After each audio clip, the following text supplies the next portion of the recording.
dam that is causing this menace in Nigeria is a Cameroonian dam that is called Legdo.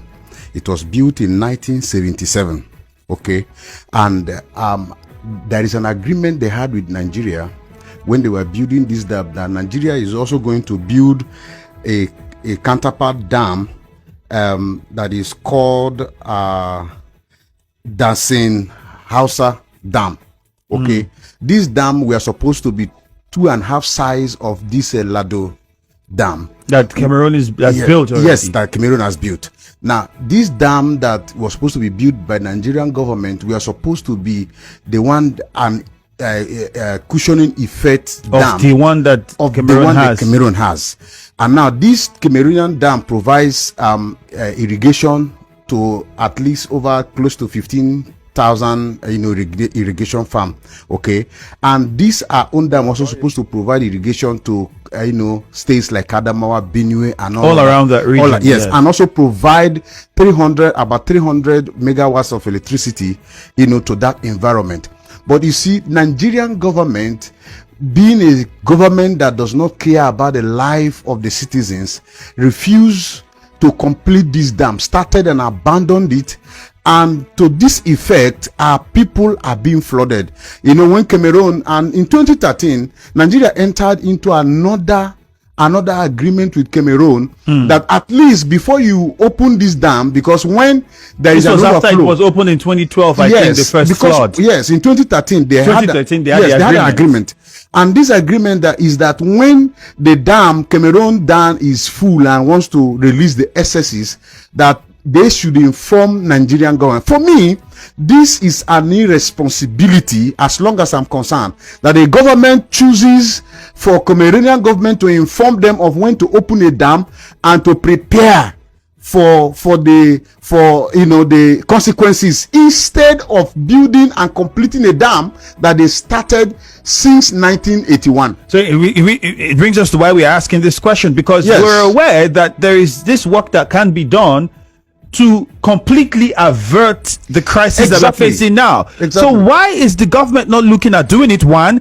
And then the states that are affected, why aren't those state governments also talking about this situation? Because I was also going through the history of this, and I realized that, okay, you can actually take care of this problem and we would not have the situation we're having now in Rivers State, in parts of in Delta State, in Bayelsa State, and many other states. And this will come every 10 years at this magnitude. As we speak, on the East-West Road going to Delta State, people are saying that the waters already are beginning to come take over the roads. And that is also another problem. It might be a repeat of 2012. Well, we hope it doesn't get to that level. Why aren't these state governments affected also pushing to ensure that that contract is revisited and the federal government does what is needed? That's why I said that it is a sheer irresponsibility on the part of those that govern Nigeria, because you can see that it is an aberration that in Nigeria, we prefer doing things that has to do with other citizens, completely outside Nigeria, than taking care of the people that we sworn to the Constitution to protect. Okay, I think that all the states that are involved, the northern states and the southern states, and even in the middle belt, especially the Benue State, now it's taking over. The water is released, it passes through River Benue. Exactly. Okay, so it's a responsibility on the part of government. I am thinking that now government should be talking about how to complete that dam instead of talking about relief material. Did you watch in Anambra State, you see people dying? Did you watch and see in Benue people died? As I speak to you, the entire Edema has been cut off. I can't go to my village. Okay, even the East-West Road is an understatement to say it's about to. A part of East-West Road has already been cut off already. Okay, now if I'm going to my village now, I get to a point, Ikri Road has been cut off. If I get to a point, you have to use canoe. In fact, you don't need to even drive your vehicle back home. You get to a point, you use canoe and cross over, and then you continue. You get to another point, you use canoe and cross over. Look at to further buttress the irresponsibility of the government. If you get to Ibocha Bridge, Ibocha Bridge is directly opposite Nigerian Ajip Oil Company. okay, where that tank facilities are.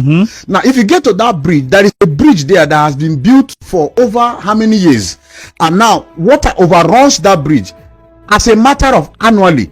And now, Rivers State government, as a promise, as a electionary promise, told us that we are going to build another road, which they have been constructing since 7 years in office and have not completed. And if you get to that part of the bridge, the other side of the extension of the bridge is also constructed at a level where water also overruns it. It's irresponsibility. Okay, now that part of Ebema2 is cut off. The part of Imo State you can go through Imo State is cut off. The part through River State is cut off. And yet, this is a part of River State that produce, like you will say, the golden fish that laid the golden egg.